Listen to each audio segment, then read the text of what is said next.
Restart your computer without a mouse. Easy keyboard shortcuts for PC and Mac. Can't use your mouse or trackpad? Don't worry. Learn quick and easy keyboard shortcuts to restart your computer like a pro. Whether you're on a Windows PC or a Mac, I've got you covered with step-by-step instructions to reboot using just your keyboard. Watch now and master these handy tricks. For Windows, press and hold the Alt key. You can use the Alt key that's on the left or right side of your keyboard. Press and hold the F4 key. You'll see a row of F keys at the top of your keyboard. This key combination will close any active applications in Windows, including any browser windows you have open. Depending on some laptop models, you may need to press and hold the Fn key to use function keys, Fn plus, Alt plus, F4. Repeat the above process to close all applications.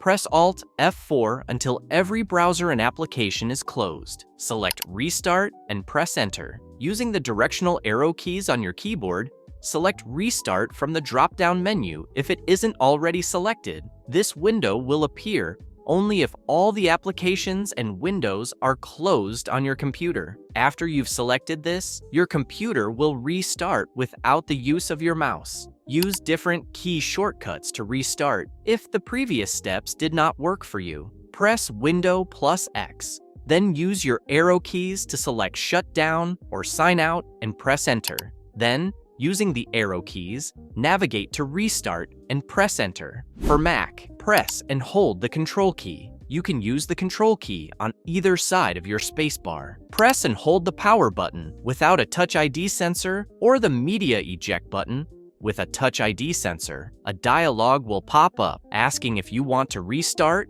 sleep, or shut down. Use your keyboard arrow keys to select Restart and press Return. If you have a Touch ID sensor, pressing the Power button won't work. Use another keyboard shortcut. Press Control plus Command plus Power or Control plus Command plus Eject Media to force your Mac to restart. Thanks for watching. If you found this video helpful, don't forget to give it a thumbs up, subscribe for more tech tips, and hit the notification bell so you never miss an update. Drop a comment if you have any questions or suggestions for future videos. See you next time.